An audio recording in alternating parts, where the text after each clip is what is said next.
সরকারের লোকেরা আজকে জলাশয় ভরাট করছে, নদীর পাড় দখল করছে, কোথাও জীবন রক্ষার কোনো ব্যবস্থা নেই। তারা এই অপরিকল্পিত উন্নয়ন, মানুষ মারার উন্নয়ন, কয়লা পুড়িয়ে বিদ্যুৎ তাপ কেন্দ্র ইত্যাদির কারণে গাছে নারকেল হয় না, গাছে ফল হয় না, ফসলের পর ফসল শুকিয়ে যাচ্ছে। আমরা তীব্র নিন্দা এবং প্রতিবাদ করছি। ভয়ঙ্কর খরতাপে সারা দেশ যেন ডেথ ভ্যালি, মৃত্যু পতাকায় পরিণত হয়েছে। বাংলাদেশ জাতীয়তাবাদী দল বিএনপি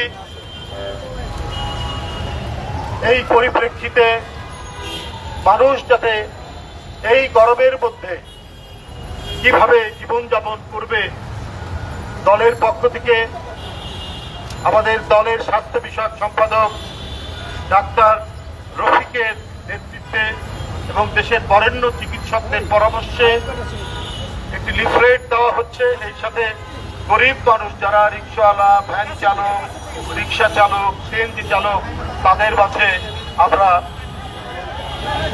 বিতরণ করব বোতলজাত বিশুদ্ধ পানি এবং স্যালাইন। এই জন্যই আজকে আমরা এখানে উপস্থিত হয়েছি।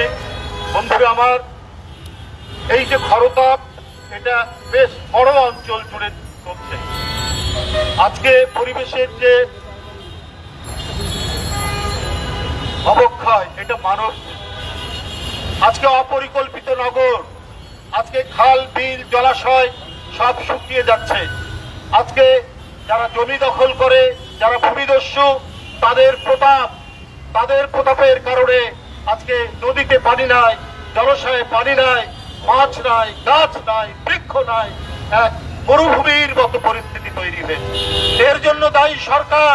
বন্ধুরা আবার, এই পরিস্থিতিতে জনগণের দল হিসাবে, গণতান্ত্রিক দল হিসাবে আমরা মানুষের জন্য চেষ্টা করছি যে এরই মধ্যে আমাদের সামান্য সামর্থ্য নিয়ে আমরা মানুষের কাছে স্যালাইন এবং বিশুদ্ধ পানি সরবরাহের চেষ্টা করব।